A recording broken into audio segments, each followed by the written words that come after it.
Hi everybody, Laura here for Simon Says Stamp. Thank you so much for joining me today. I've got a fun, colorful geometric project that was inspired by this gorgeous pattern I saw on Pinterest. This is actually a wall mural that you can buy. I'll have a link to where I saw it on Pinterest, and it's got these overlapping translucent solid circles, and I'm going to try to recreate using the orange blossom stencil. So this stencil has two solid circle openings in it. If you don't have a stencil like this, you could also create your own using a circle die.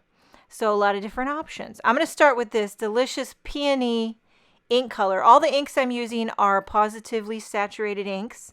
They blend like butter, and this Peony color really brings the party. Okay, so I'm using some Post-it tape, kind of masking off around images that are in the stencil. I want to make sure I only get that open circle in the stencil. So I'm blending the peony. I start light and I build up the intensity.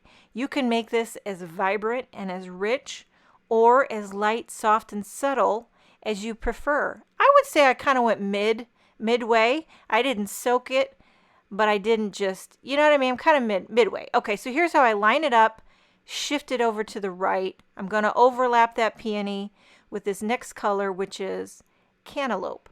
For the most part, I use the Simon Says Stamp blender brushes as well. If I don't have a particular color, I'll pull out maybe a Gina K blender brush or whatever I have near me. And so there you have the cantaloupe overlapping the peony. Now here's the third color, which is unexpected, but very delicious. Latte. It's the lightest shade in the brown trio. And, you know, I would have never thought in a million years to pull out latte. But going from that inspiration mural got me going on the browns. I'm telling you, I'll never look back. Now, I did at first really try to stick closely to the pattern that they used on the mural. But then after a while, I broke away, just started improvising, using colors that I had. And, you know, sometimes when you're using inspiration, it's good to break away and just start improvising, using products that you have, using ink colors that you have, and just go with your gut on the color.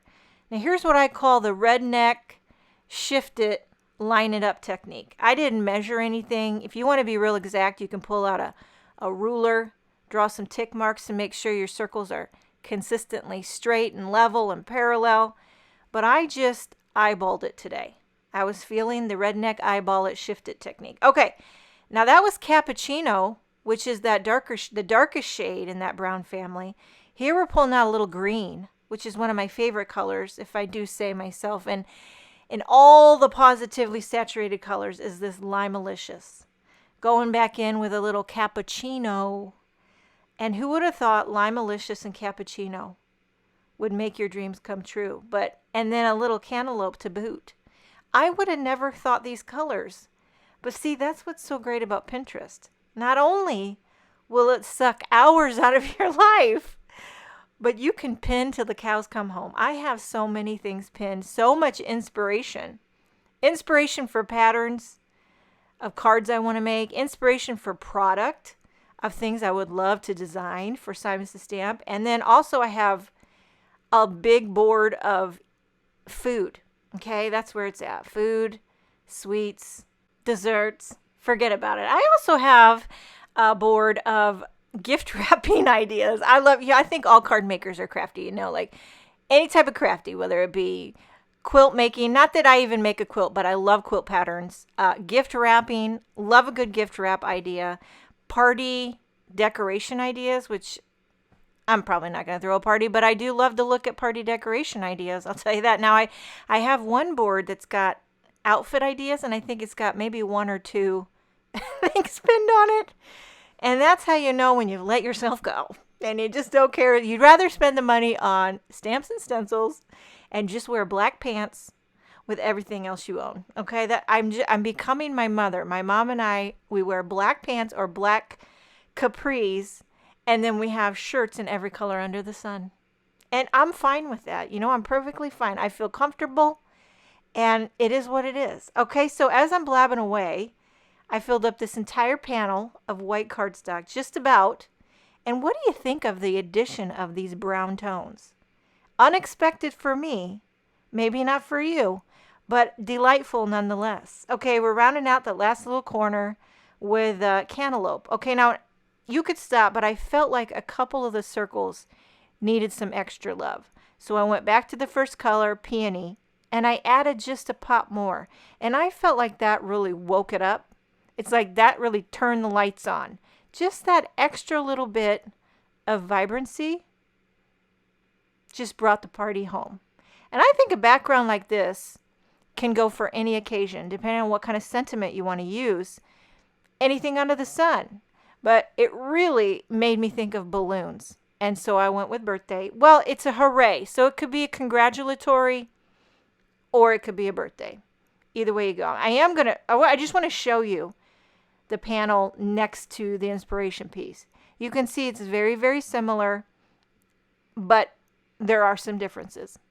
Potato, potato. Okay, I'm going to trim this down just a little bit because I love a thick white border around on my card base. I feel like it makes it like fine art. For a sentiment, I pulled out the Time to Party.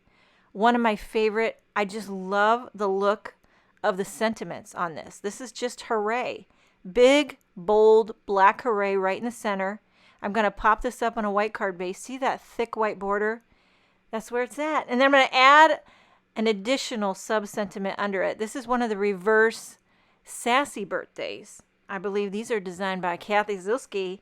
And she can bring the sass. I will tell you that much. I did use my little paper trimmer to trim out this little sentiment strip that says, enjoy the day. And I'm going to pop this up right underneath the hooray. So like I say, this could be a congratulatory, like a graduation, or maybe you got the job, or it's your birthday. I'm using my little T-square. Love this little mini T-square ruler to line up your sentiment strip nice and straight. I did finish it off with a few little clear raindrops here and there for a little blingity bling. I do want to mention everything I used in this video will be linked in the description box below if you're watching on YouTube. I hope you enjoyed this video. Maybe it inspired you to get to blend in a couple of colorful geometric backgrounds on your projects. Thank you so much for joining me. Have a wonderful day, and I will see you next time.